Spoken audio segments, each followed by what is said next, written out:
고린도후서 2장 1절부터 쭉 같이 읽도록 하겠습니다. 다 찾으시면 함께 받들어 읽겠습니다. 시작. 내가 다시는 너희에게 근심 중에 나아가지 아니하기로 스스로 결심하였노니 내가 너희를 근심하게 한다면 내가 근심하게 한 자밖에 나를 기쁘게 할 자가 누구냐. 내가 이같이 쓴 것은 내가 갈 때에 마땅히 나를 기쁘게 할 자로부터 도리어 근심을 얻을까 염려함이요. 또 너희 모두에 대한 나의 기쁨이 너희 모두의 기쁨인 줄 확신함이로라. 내가 마음에 큰 눌림과 걱정이 있어 많은 눈물로 너희에게 썼노니 이는 너희로 근심하게 하려 한 것이 아니요 오직 내가 너희를 향하여 넘치는 사랑이 있음을 너희로 알게 하려 함이라. 근심하게 한 자가 있을지라도 나를 근심하게 한 것이 아니요 어느 정도 너희 모두를 근심하게 한 것이니 어느 정도로 함은 내가 너무 지나치게 말하지 아니하려 함이라. 이러한 사람은 많은 사람에게서 벌 받는 것이 마땅하도다. 그런즉 너희는 차라리 그를 용서하고 위로할 것이니 그가 너무 많은 근심에 잠길까 두려워하노라. 그러므로 너희를 권하노니 사랑을 그들에게 나타내라. 너희가 범사에 순종하는지 그 증거를 알고자 하여 내가 이것을 너희에게 썼노라. 너희가 무슨 일이든지 누구를 용서하면 나도 그리하고 내가 만일 용서한 일이 있으면 용서한 그것은 너희를 위하여 그리스도 앞에서 한 것이니 이는 우리로 사탄에게 속지 않게 하려 함이라. 우리는 그 계책을 알지 못하는 바가 아니로라. 내가 그리스도의 복음을 위하여 드로아에 이르매 주 안에서 문이 내게 열렸으되 내가 내 형제 디도를 만나지 못하므로 내 심령이 편하지 못하여 그들을 작별하고 마게도냐로 갔노라. 항상 우리를 그리스도 안에서 이기게 하시고 우리로 말미암아 각처에서 그리스도를 아는 냄새를 나타내시는 하나님께 감사하노라. 우리는 구원을 받는 자들에게나 망하는 자들에게나 하나님 앞에서 그리스도의 향기니 이 사람에게는 사망으로부터 사망에 이르는 냄새요 저 사람에게는 생명으로부터 생명에 이르는 냄새라. 누가 이 일을 감당하리요? 우리는 수많은 사람들처럼 하나님의 말씀을 혼자 가게 하지 아니하고 곧 순전함으로 하나님께 받은 것 같이 하나님 앞에서와 그리스도 안에서 말하노라. 아멘. 봉독한 말씀으로 그리스도의 향기라는 제목으로 하나님 말씀을 전하도록 하겠습니다. 고린도후서 2장은 1절부터 4절까지 바울이 고린도 교회를 방문하지 못한 이유가 있었는데 그것은 그들을 향한 사랑 때문이었다라고 이야기하고 있습니다. 5절부터 11절까지는 그 근심하게 했던 고린도 교회 성도들, 죄를 짓고 회개하지 않았던 사람들이 바울의 편지를 그 근심에 어린 눈물 어린 편지를 받고서 회개를 했다는 거죠. 그리고 충분히 징벌을 받고 회개한 그 사람을 불쌍히 여기고 용서하고 그들에게 사랑을 나타내라. 그것이 사탄에게 속지 않는 길이다라는 것을 말씀하십니다. 12절부터 17절까지는 그런 근심 중에 있었던 그 교회, 그 고린도 교회가 하나님의 은혜로 성도들이 회개하고 교회가 다시 정상화된 것에 대해서 바울이 너무너무나 감사하고 또 하나님께서 바울을 통해서 이기게 하시고 그리스도의 향기를 바라는 삶에 대해서 하나님께 영광을 돌리고 있습니다. 이런 내용이 우리가 방금 읽었던 고린도후서 2장에 있는 내용이라고 할 수 있습니다. 우리가 고린도후서 여기서 참 잘 이해하기 위해서는 고린도후서 2장 12절에 보시면은 내가 그리스도의 복음을 위하여 드로아에서 이르매 주 안에서 내게 문이 열렸는데 내가 내 형제 디도를 만나지 못해서 마음이 편치 못해가지고 작별하고 마게도냐로 갔다, 이렇게 이야기해 보세요. 자, 여러분, 여기 있는 이 말씀 속에서 바울의 마음이 기쁜가요? 아니면 좀 마음이 힘들고 슬픈가요? 어떤 게 느껴지나요? 마음이 힘들고 불편하고, 뭔가 고린도 교회의 문제가, 디도를 보냈는데 디도가 아직 연락이 없고 드로아에서도 만나려고 했는데 만나지 못하고, 그런데 바울의 그 삶의 기본적인 그 삶의 목적이 뭐냐 하면은 복음을 위한 삶이었어요. 어디를 가든지 하나님의 말씀, 예수 그리스도의 그 십자가와 부활의 그 복음을 전하며 사는, 그것이 바로 바울의 가장 기본적인 삶의 토대였습니다. 그런데 드로아에서 만나기로 했던 디도가 아주 오지 못했다는 거예요. 그 디도를 고린도 교회에 보냈는데 그 고린도 교회 소식을 듣고 싶어서 한 달이 났는데 알지 못하고, 그 고린도 교회가 지금 어떻게 되어가는지 알지 못하는 바울의 마음은 너무너무 답답하고 마음이 편치 않는 거예요.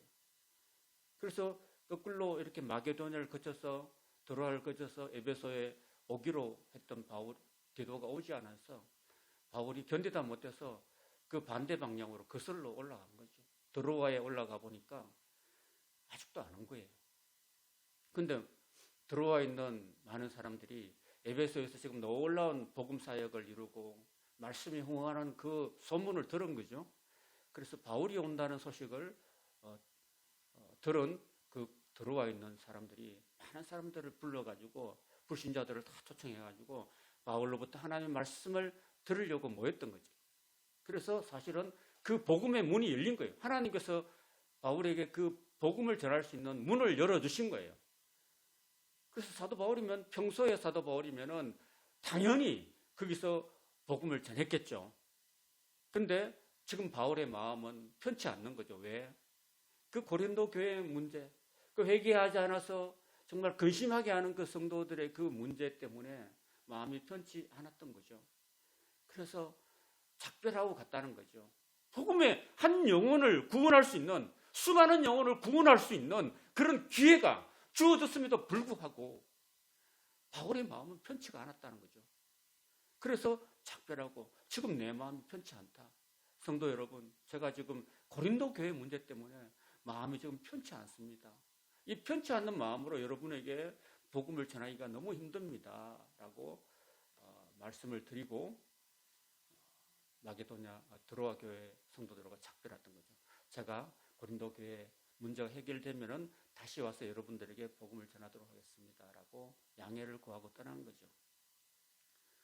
그래서 우리가 12절 13절 읽었는데 마게도냐로 갔도나 그랬죠. 그러면은 마게도냐로 갔노라 하고 난 다음에 무엇이 이어져야 됩니까?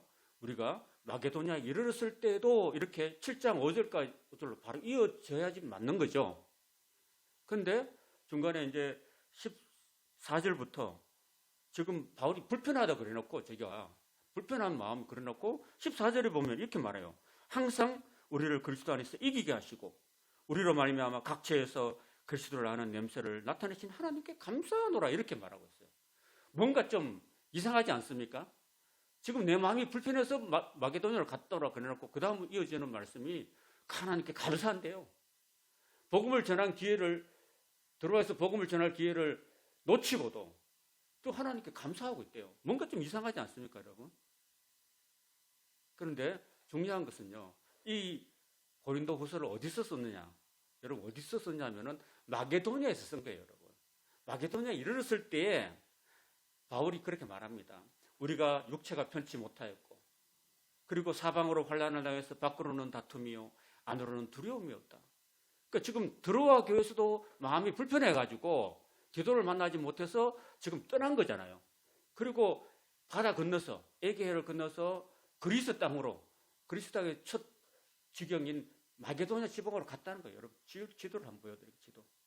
지도가 여기입니다. 지금 현재 지도에서 이 에베소에서 고린도 전서를 기록하고 난 다음에 여기 고린도 있는 교인들이 회개를 하지 않은 거죠. 회개하지 않으니까 디모데를 보내고 바울이 또 방문을 했는데도 회개하지 않는 거죠. 그래서 바울이 아주 격분해서 고린도후서 10장에서 13장의 말씀을 기록해서 내가 다시 가면은 너희들을 용서하지 않겠다고 단호하게 이야기했는데, 이야기하고 난 다음에 마음이 너무 불편했다고 그랬죠. 그죠? 마음이 편치 않다고. 여러분, 부모가 자녀들에게 자꾸 이렇게 공부를, 너 공부 열심히 해라, 농땡이 부리지 말고 딴짓 하지 말고 너 학생이니까 열심히 공부하라고 했는데 자식이 말을 안 듣는 거예요. 그러니까 아버지가 자녀에게 호를 낸 거죠. 그냥 너 용서하지 않겠다고 해놓고도 학교 보내놓고 아버지 마음이 굉장히 불편한 거죠. 불편해가지고 디도를 보낸 거죠. 디도가 항상 여러분 해결사를 그랬죠. 디도를 보내가지고 여기서 에베소에서 바다 에게를 건너서 고린도로 보내가지고 디도 자네가 능력이 있으니까, 해결사 능력이 있으니까 그 고린도 내 편지 보냈지 않느냐, 내 마음이 편치 않는데 가서 고린도 교회 문제를 좀 수습해 다오 하고 이렇게 등 떠밀어서 보낸 거죠. 보내가지고 보낸 다음에 고린도 문제가 만약에 해결되면은 이 고린도에서 그냥 오지 말고 전에 바울이 2차 전도여행 때 개척했던 이런 마게도니아 교회를 둘러보면서 오는 길에 베레아 교회라든지 데살로니가 교회라든지 빌립보 교회, 이곳이 바로 마게도니아랍니다. 마게도니아. 이 세 지역을 마게도니아라는데 이 교회를 둘러가지고 교회가 편안한지 든든히 서 있는지 혹시 또 문제가 없는지 잘 살펴보고 교회를 위로하고 건면하고 그렇게 오라고 이렇게 보낸 거죠. 그래서 이렇게 쭉 해서 빌립보를 거쳐서 드로아로 해서 에베소로 오라고 보내는데 안 오는 거예요, 디도가. 그래서 결국은 이 따라가면 계속 뒤쫓아가 못 만날 수 있으니까 이 오는 반대 방향으로 드로아에 보낸 거죠. 드로아에서 다시 디도를 못 만나기 때문에 마게도냐로 배 타고 건너간 거죠. 그래서 마게도냐 이랬을 때도 디도를 만나지 못해가지고 이렇게 아까 제가 말씀드렸던 마게도냐에 있을 때도 사방으로 육체가 편치 못하고 사방으로 환난을 당해서 밖으로는 다툼이고 안으로는 두려움이 오더라. 그러나 낙심한 자를 위로하시는 하나님이 디도가 오므로 우리를 위로해 주셨다라고 이야기하고 있어요, 여러분. 그러니까 여기서 마게도냐 지역에서 하나님께서 고린도 교회 문제를 잘 해결하고 그리고 마게도냐 지역으로 돌아오고 있는 디도를 만나가지고 디도로부터 고린도 교회 문제가 잘 해결되었습니다, 선생님하고 그 소식을 들음으로써 바울이 그동안 마음 편치 못하고 근심 중에 눈물의 편지를 보냈던 큰 것들이 하나님으로 다 위로를 받고 문제를 해결받았던 것입니다, 여러분. 그가 온 것뿐 아니요 오직 그가 너희에게 받은 그 위로로서 또 위로를 내가 받았고 너희의 사모함과 애통함과 나를 위해서 열심히 있는 것을 디도가 우리한테 보고함으로써 나를 더 기쁘게 했다라는 것입니다, 여러분. 이런 걸 보면은 이 사도 바울이 고린도 교회를 얼마나 사랑했는가, 성도들을 얼마나 사랑했는가, 그 문제의 말씀을 일으키고 바울을 폄훼하고 바울의 사도가 아니라고 막 부정하고 교인들을 선동했던 그 사람들을 끝까지 참아주고 기다려주고 인내해 주었던 그 사도 바울이 그 결과적으로 그 참고 징벌하지 않고 또 방문하지 않았다고, 그죠?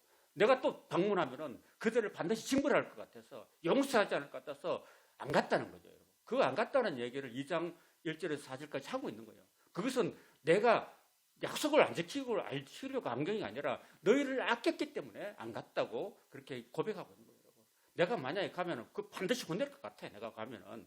그래서 안 갔다는 거죠.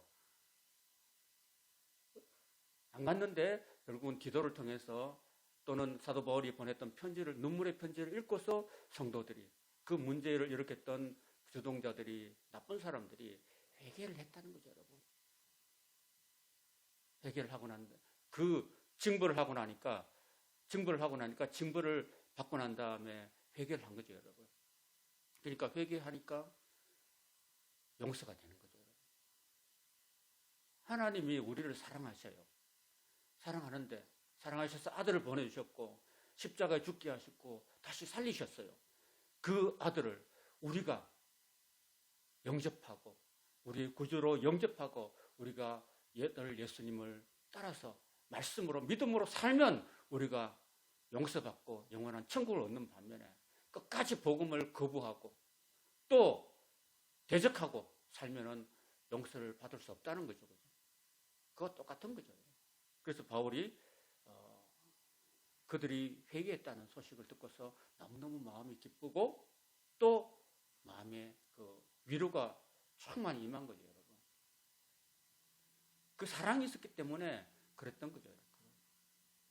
사랑하는 우리 교회 성도 여러분, 저와 여러분들도 정말 이 주님의 사랑에서 주님의 사랑으로 우리가 주님의 몸된 교회를 사랑하고 또 서로를 사랑하고 지체된 여러분, 저와 여러분들이 서로 사랑할 수 있는 그런 우리 성도들과 우리 교회가 될 수 있기를 주님의 이름으로 축원합니다.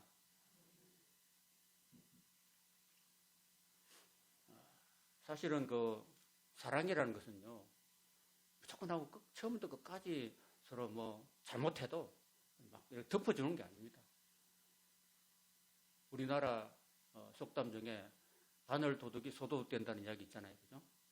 자녀가 아무리 그 아들 하나밖에 없는 외동 아들이라 할지라도 그 자녀가 잘못하면은 혼내야 되는 거죠. 아들이 그 자녀가 하나밖에 없는 외동 아들이 어느 날 남의 집에 가가지고 바늘 하나 훔쳐왔어. 그 바늘 하나 훔쳐온 거에 대해서 아들아 그 정도는 괜찮아. 이렇게 냅두면 어떻게 돼요? 그 아들이 나중에 소도둑이 되는 거죠. 소도둑이. 그러니까 그 잘못을 하면은 사랑하기 때문에 그 아들을 징벌해야 되는 거예요. 혼내죠. 그래서 너 종아리 걷어라. 내가 너를 이렇게 가르쳐주지 않았다. 바늘 도둑이 소도둑이 되니까 내가 이 작은 잘못을 할 때 내가 호되게 내가 매를 댄다. 종아리를 걷어라. 해가지고 종아리를 부모가 아프지만은 그래도 때리는 거예요. 때리는 것은 그 아들이 바로 되기 위해서 훌륭한 사람 되기 위해서 때리는 거지. 그 아들이 미워서 때립니까? 미워서 때리는 거 아니죠. 그 아들이 잘 되기 위해서 때리는 것처럼 바울도 그랬습니다. 바울도 고린도 교회에서 문제를 일으키고 말씀을 일으키고 교인들을 선동했던 그런 사람들을 대해서 징벌을 가했던 거죠. 징벌을 가했던 겁니다. 그래서 징벌을 받았습니다. 사람은 징벌을 받아야지 매를 맞아야 바로 되는 거예요, 여러분. 그냥은 안 되는 거죠, 사람이. 악한 본성이기 때문에. 그래서 징벌을 하고 난 다음에 회개한 그 성도를 불쌍히 여기고 고린도후서 13장에 보면 내가 다시금 그들을 용서하지 않겠다고 했지만은 그들이 바울의 그 글씨 어린 눈물의 편지를 읽고서 회개를 했기 때문에 이제는 이렇게 말합니다. 너희는 용서하고 사랑을 나타내라고 말씀하고 있습니다. 우리 함께 성경 말씀 읽어볼까요? 6절과 7절 같이 읽겠습니다. 6절과 7절 시작. 이러한 사람은 많은 사람에게서 벌받는 것이 마땅하도다. 그런즉 너희는 차라리 그를 용서하고 위로할 것이니 그가 너무 많은 근심에 잠길까 두려워하느라. 8절 듣겠습니다. 그러므로 너희를 권하노니 사랑을 그들에게 나타내라 하고 권면합니다.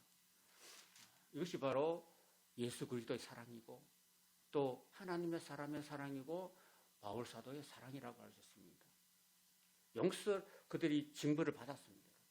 징벌을 받는 것도 사실은 그들이 징벌을 받아서 정말 영영이 교회에서 떨어져 나가는 것이 아니라 목적은 그들이 징벌을 통해서 회개를 하고 하나님 앞에 바로 서기를 원했던 거죠. 그런 내용이 1장, 2장 1절에서 11절입니다. 그리고 사탄을 언급하고 있는데 사탄은 교회 안에서 성도들이 또는 교회 밖에서도 우리 성도들이 세상 사람들 대해서도 마찬가지고 성도와 성도 사이도 마찬가지고 목회자와 성도 사이도 마찬가지고 우리가 어떤 허물이 있을 때 그들을 용서할 수 있는 마음이 있어야 된다는 거죠. 그게 그리스도의 사랑이고 그리스도의 마음인 거죠. 그런데 용서하지 않으면은 누가 좋아할까요? 사탄이 좋아하는 거예요. 사탄은 항상 사람들 하여금 용서하지 못하게 하고 미워하게 만들고 분열시키고 그런 거죠. 우리도 올 한 해를 살면서 우리가 예수님이 우리를 용서하신 것처럼 우리도 우리에게 잘못한 사람을 용서할 수 있는 그런 마음을 가지고 올 한 해를 따뜻하게 살아갈 수 있기를 소망합니다. 용서해야지만이 우리가 사탄에게 속지 않는 겁니다. 사탄은 우리를 용서하지 못하게 만듭니다. 정말 끝까지 형제간이라도 서로 미워하게 만드는 거죠. 그래서 미움을 일으키고 다툼을 일으키고 분열을 일으켜가지고 끝내 그 영혼을 지옥으로 끌고 가려고 하는 것이 사탄의 계략입니다. 그러니까 우리가 성도들 가운데도 서로 혹 실수를 하거나 잘못이 하거나 할 때는 서로 잘 권면하고 위해서 기도하고 또 기도를 통해서 그들이 하나님 앞에 바로 설 수 있도록 사랑으로 권면하고 도와주고 기도해 주는 것이 성도의 마땅한 도리인 줄로 믿습니다. 그렇습니다.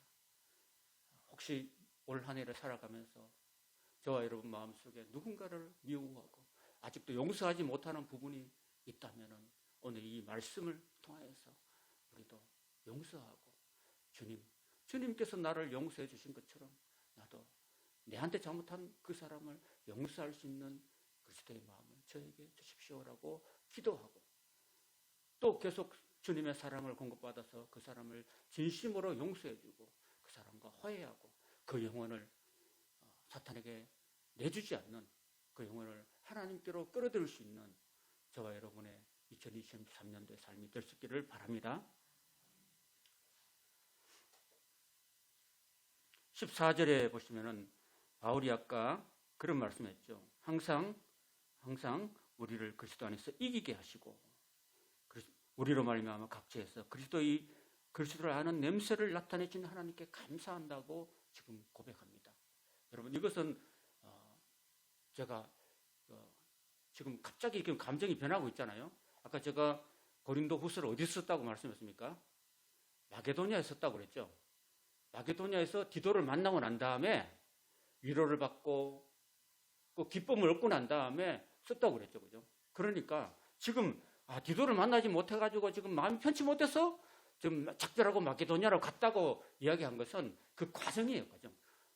내가 그렇게 힘들고 어려웠다. 마음이 편치 못했다. 그렇지만은 마게도냐에 가가지고 하나님께서 디도의 오므로 그리고 고린도 교회 성도들이 회개하고 또 바울을 사모하는 마음 때문에 내가 너무 위로를 받고 내가 마음에 기쁨을 얻었다라는 그런 감격과 기쁨 속에서 지금 14절을 이야기하고 있는 거예요. 항상 우리를 그리스도 안에서 이기게 하시는 하나님께 감사한다고 지금 감격스러운 고백을 하고 있는 거예요, 여러분. 그런데 이것은 우리가 바울이 어떤 그 마인드를 가지고 어떤 그림을 가지고 이런 고백을 했냐면은 이때 당시가 로마 시대잖아요, 그죠? 로마 시대 때는 여러분 황제가 그 온 로마 세계 전체를 점령했던 그런 시대였잖아요. 그러면 황제가 군대를 이끌고 정말 온 세계를 나가지고 땅을 정복하고 승리하고 돌아오잖아요. 그럼 개선하는 거죠. 그리고 황제가 개선할 때 거기에 로마 모든 시민들이 나와가지고 여러분 타가지고 이렇게 막 흔들고 깃발 흔들고 그리고 오는 황제의 군대를 위해서 여러분 길가에 아름다운 꽃향기를 내는 그 향기를 준비했다고 합니다. 그래서 많은 사람들이 향기를 준비하고 또 꽃을 준비해가지고 그 향기가 엄청나게 많은 사람들이 통해서 뿜어나왔던 거죠. 근데 지금 그때 당시에 로마 황제가 이때 바울 당시에는 네로였거든요. 네로 황제가 만약에 어떤 성을 점령하고 돌아왔을 때 많은 로마 시민들이 그런 아름다운 꽃을 뿌리면서 향기를 뿌리면서 그리고 그 로마의 대로를 지나가면서 개선문을 통과하면서 그렇게 승리의 냄새를 풍겼다는 겁니다. 그런데 중요한 것은 바울의 황제는 누굽니까? 그리스도죠, 그리스도. 바울이 그리스도가 황제 아니겠습니까? 요한복음 16장 13절에 보면요. 너희가 세상에서 환난을 당하라. 담대하라. 내가 세상을 이겼다고 예수님께서 말씀하십니다. 선언하십니다. 그러니까 우리가 따라야 될 우리의 주 예수 그리스도가 우리의 승리의 주가 되시기 때문에 그 승리의 주가 개선할 때 많은 향기를 뿌리는 그런 하는 행사가 있는 거죠. 그런데 거기 그 개선 행렬에 보면 황제가 먼저 탁 들어오고 백마를 타고 들어오고 그 다음에 황제의 군대가 따라 들어온 거죠. 따라 들어오고 마지막에는 누가 따라옵니까? 전쟁에서 잡은 포로들을 끌고 들어오는 거죠. 마지막에 하는 거죠. 그런데 그 향기가, 그죠? 정말 승리의 향기, 생명의 향기가 된다는 말씀이에요. 그래서 하나님께서 정말 바울을 그 포로가 아니라 예수님과 함께 승리하는 군대의 일원으로 삼아 주셨다는 이야기를 하고 있는 거죠. 우리는 구원받은 자들에게나 그리고 많은 자들에게나 하나님 앞에서 그리스도의 향기라고 바울이 말씀합니다. 여러분, 우리가 만약에 승리하는 군대의 일원으로서 참여했으면 우리는 당연히 생명의 향기가 되겠죠. 그죠? 전투에서 이기고 들어오는 황제뿐 아니라 모든 군대들은 탁 이기고 들어오면 그 사람들에게 뭐가 주어집니까? 승리의 면류관이 주어지고 또 무엇이 주어집니까? 많은 그런 전리품들을 가질 수 있는 그런 축복이 주어지는 거죠. 그죠? 그리고 상급을 받고 또 한 계급 또 진급하고 그리고 또 가정에 돌아가서 사랑하는 아내와 자녀들과 함께 행복하게 지낼 수 있는 그런 권한이 주어지는 거예요.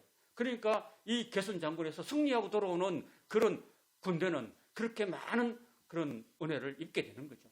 반면에 마지막에 포로로 잡혀오는 사람들 어떻게 됩니까? 그 중에 들어는 참수형을 당해서 죽게 되겠고 또 나머지는 다 이제 죽음과 같은 그런 노예로 삶을 살아갈 수밖에 없기 때문에 그들에게는 바로 이 향기가 그 개선 행전에 로마 시민들이 뿌리는 그 향기가 그들에게는 죽음의 향기가 되는 거고 이기고 돌아오는 사람들에게는 생명의 향기가 된다고 이야기하고 있는 것입니다. 저와 여러분들이 예수 그리스도의 군사로서 예수 그리스도의 복음에 또 복음과 함께 고난에 참여하면 우리는 그리스도의 생명의 향기가 되는 것이고 끝까지 복음을 거부하고 거절하고 복음을 받아들이지 않는 사람은 그들에게는 죽음의 향기가 된다는 것입니다. 그 이야기를 지금 하고 있는 거죠. 이 일을 누가 감당하겠는가? 하나님 앞에서 은혜를 받은 사람만이 그리스도의 향기가 된다는 말씀을 하고 계십니다. 17절 마지막 절 다 같이 읽겠습니다. 시작. 우리는 수많은 사람들처럼 하나님의 말씀을 혼잡하게 하지 아니하고 곧 순전함으로 하나님께 받은 것 같이 하나님 앞에서와 그리스도 안에서 말하노라 그랬습니다. 여러분 우리가 여기서 알 수 있는 것은 혼잡하게 한다는 것입니다. 수많은 사람들처럼 하나님 말씀을 혼잡하게 하지 않는다 그랬습니다. 이때 수많은 사람들이라는 것은 그 예루살렘에서 고린도에 왔던 거짓 사도들, 거짓 율법 교사들 이런 사람들입니다. 이런 사람들은 하나님의 말씀을 혼잡하게 했다는 것입니다. 여기서 혼잡한다는 것은 어떤 상업 용어인데 그죠? 그런 거랍니다, 여러분. 어떤 상인들이 물건을 파는데 여러분 과일 같은 거 보면요 위에는 이렇게 괜찮죠? 싱싱한 걸 해놓고 밑에는 뭐가 있어요? 밑에는 좀 썩은 걸. 제가 얼마 전에 마트에 가가지고 딸기를 샀는데 딸기가 요즘 비싸죠. 저희 아내가 수술하고 난 다음에 입맛이 안 돌아가지고 항상 날마다 딸기를 공급해요. 비싼 딸기를 공급하는데 그래서 딸기가 굉장히 비싸요. 그 비싼데 우리 아이들도 좋아하고 해가지고 딸기를 웬만하면 좀 비싸도 좀 사 먹으려 해요. 그래서 딸기를 샀는데 위에서 들어보니까 괜찮아요. 근데 집에 가져오니까 밑에 층은 다 썩은 거야. 절반이 썩어가지고 사진을 찍어놨어요. 이거를. 사진 찍어가지고 이거 좀 환불을 할까 했는데 환불은 안 했는데 사진을 찍어가지고 보세요. 위에는 깨끗한데 밑에는 다 해가지고 다 쓰레기통에 버렸습니다. 라고 할 정도 사진을 찍어놨어요. 이게 바로 썩는다, 혼잡케 한다는 그런 뜻이랍니다. 자기의 유익을 위해서 상인들이 자기 유익을 위해서 자기가 돈을 더 말기 위해서 썩은 것들, 제품도 안 되는 것들을 밑에다 깔고 위에는 그냥 뻔질하게 보이는 그런 것들을 말씀하고 있는 거예요. 자기의 그 목회를 자기의 목회 성공을 위해서 목회하는 그런 목사들이 많습니다. 성도들의 영혼 구원이 아니라 자신이 어떻게든 사람을 끌어모으고 교회를 크게 만들고 그래서 떵떵거리고 자랑스러워하려고 그렇게 목회하는 그런 사람들을 지칭하고 있는 것이죠. 거짓 진리를 가지고 거짓을 가지고 성도들에게 가르쳐서 자신도 망하고 성도들도 망하게 하는 그런 사람들이 되면 안 된다는 교훈인 것입니다. 또 포도주에다가 물을 섞는 행위, 그런 것들이에요. 그런 것들이 말씀을 혼잡하게 한다는 거예요. 그런데 사도 바울은 뭐라고 말합니까? 곧 순전함으로 하나님께 받은 것 같이 하나님 앞에서와 그리스도 안에서 말하노라고 고백합니다. 한번 따라해 볼까요? 하나님 앞에서와 그리스도 안에서. 맞습니다, 여러분. 우리가 하나님 앞에서 산다는 코람데오의 마음을 우리가 가지고 살아야 됩니다. 하나님이 늘 내가 하나님 앞에서, 하나님의 면전 앞에서 산다고 한다면은 내가 내 자신을 하나님 앞에 자랑할 수 있겠습니까?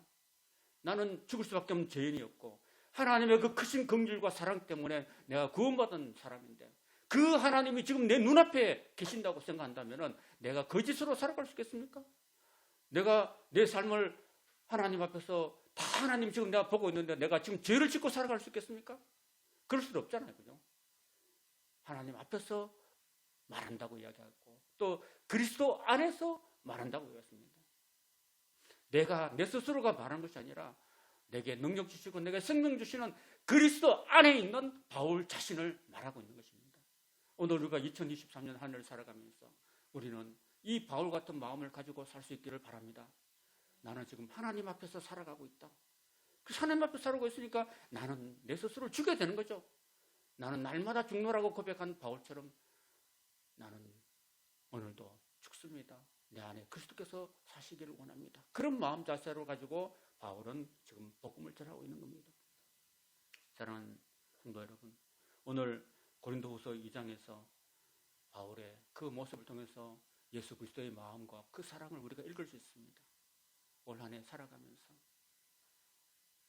정말 누군가 하나님 앞에 잘못한 사람이 있으면 그 영혼을 위해서 기도하고 그 영혼이 하나님 앞에 바로 설 수 있는 일도록 우리가 권면하고 그 영혼을 바로 이끌 수 있는, 그리고 그 사람이 정말 나의 권면을 통해서 우리의 기도를 통해서 회개하고 비록 증거를 받더라도 그 고난 속에서 회개하고 하나님께 돌아오면은 그 영혼을 진심으로 용서해주고 그들에게 사랑을 나타낼 수 있는 우리가 될 수 있기를 바랍니다.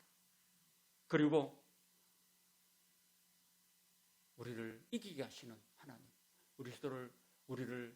우리가 복음에 참여할 때, 복음의 고난에 참여할 때 우리를 예수 그리스도의 그 군대 속에서 넣어주시고 우리에게 그리스도의 향기가 되게 하시는 하나님께 감사하고 또 하나님 앞에서와 그리스도 안에서 혼잡하게 아니하고 오직 순수한 마음으로 복음을 전하고 사랑을 전하고 그래서 승리하시는 그리스도의 향기가 되는 2023년도를 살아가는 아름다운 삶을 사는 우리가 될 수 있기를 주님의 이름으로 간절히 소망합니다.